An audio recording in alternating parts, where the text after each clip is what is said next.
sehingga lupa dengan urusan akhirat, lupa dengan ibadah. Ya, dia bekerja formal, benar, dia nggak menyalahi aturan, dia nggak korupsi, tapi dia berangkat dari gelap, pulang gelap lagi, menempuh perjalanan, kerja lagi, kena kemacetan.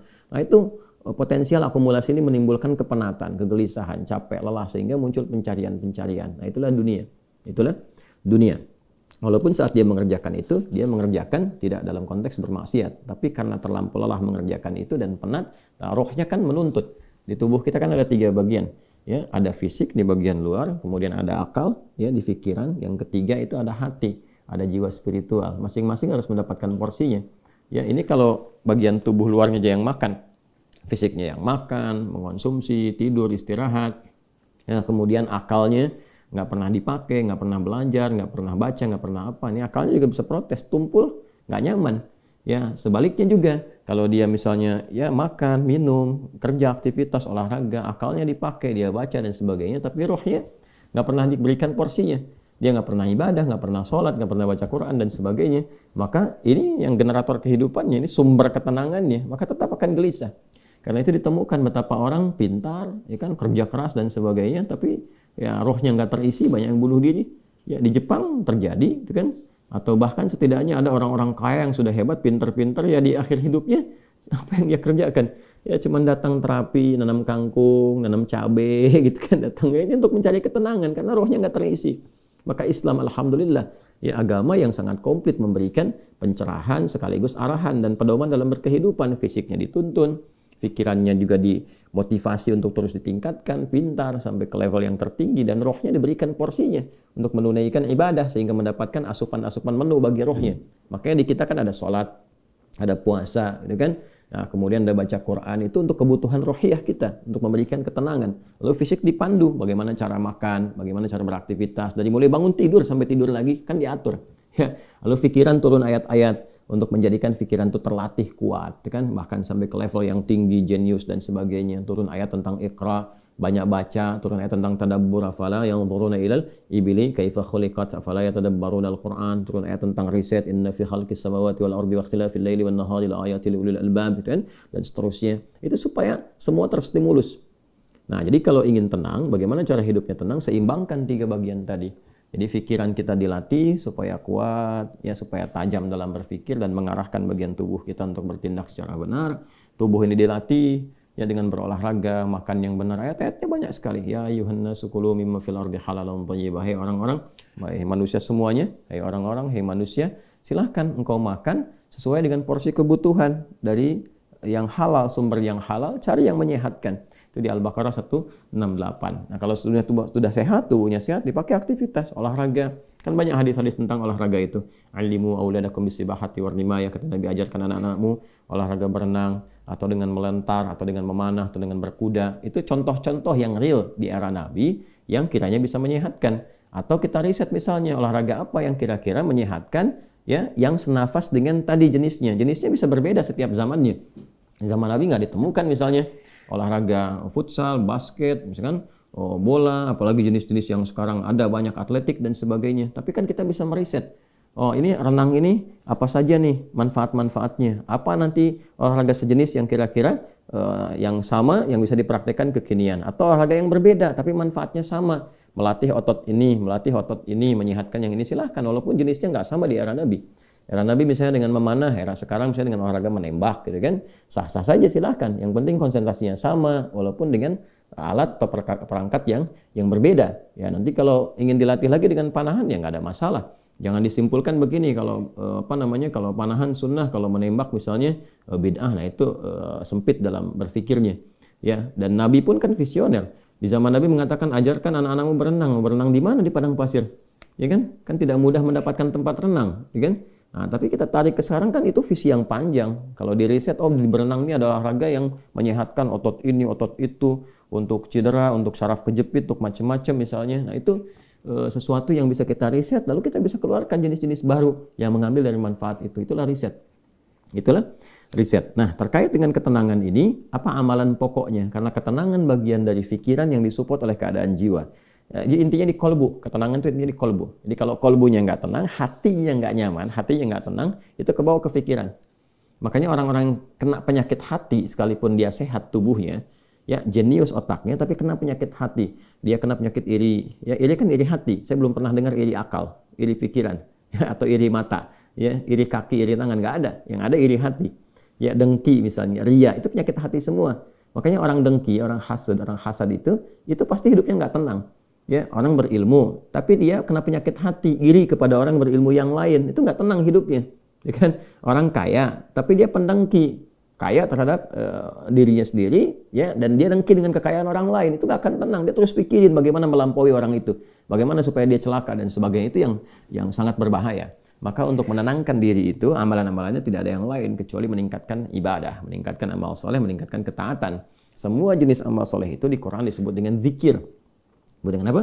Zikir. Salat misalnya namanya zikir di Quran. Disebutkan dengan zikir. Quran surah ke-20 Taha di ayat ke-14. Innani anallahu la ilaha illa ana fa'budni wa aqimis salata lidzikri. Sayalah Allah, kata Allah, tidak ada Tuhan yang layak dipertuhankan dan disembah kecuali saya. Ya, kemudian kata Allah, fa'budni, maka setelah engkau bertuhan kepada saya, kata Allah, sembahlah saya.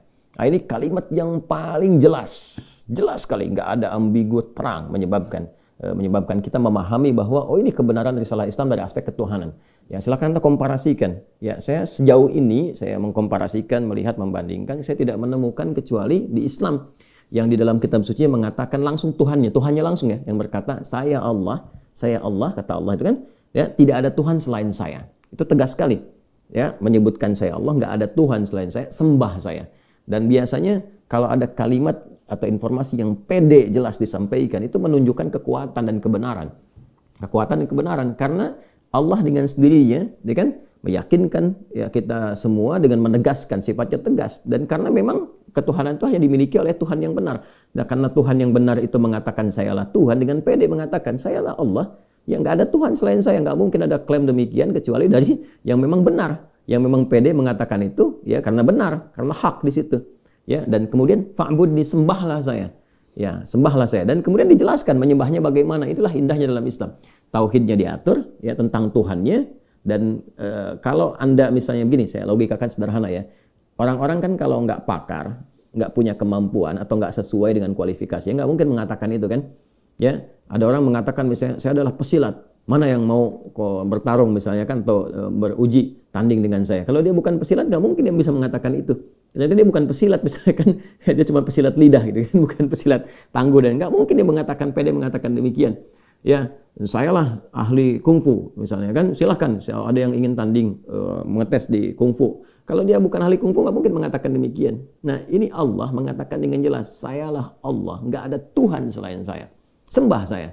Nah, bisa nggak ditemukan misalnya dimanapun tuh, termasuk di kitab-kitab yang disucikan, temukan ada nggak Tuhan yang mengatakan sayalah Tuhan, ya kan? Disebut namanya, sembah saya. Kalimat itu temukan, ya, di Quran jelas. Kemudian fa'budni, sembah saya, wa aqimis shalah, dan tunaikan salat. Cara menyembah saya itu dengan menunaikan salat, dan diatur. Ini indahnya dalam Islam tuh. Ya. Kemudian ditegaskan saya Allah, saya Tuhan. Kemudian nggak ada Tuhan selain saya, kata Allah. Kemudian sembah saya. Cara menyembahnya pun diatur, namanya sholat, cara mengerjakannya begini. Ya, lalu ditunjuk, diutuslah Nabi Muhammad SAW untuk mengajarkan dari awal sampai akhir, dari gerakan sampai bacaan, dari mulai hukumnya diajarkan. Ya, dari cara menghadap ke arah mana, kemudian bagaimana caranya, ya, dari mulai berwudunya bahkan sampai dengan selesainya. Ya, ini menunjukkan bahwa risalah agama ini benar. Nggak mungkin kan diada-adakan demikian. Gimana cara bisa merekayasa seperti itu terjadi? Nggak mungkin. Ya, ini dari awal sampai akhir, dan nggak ada kreativitas di situ. Nggak ada kreativitas, dan semua sama. Ya, orang Arab demikian, yang bukan Arab demikian. Ya, jadi nggak ada ceritanya misalnya di Arab pakai bahasa Arab, di Indonesia pakai bahasa Indonesia.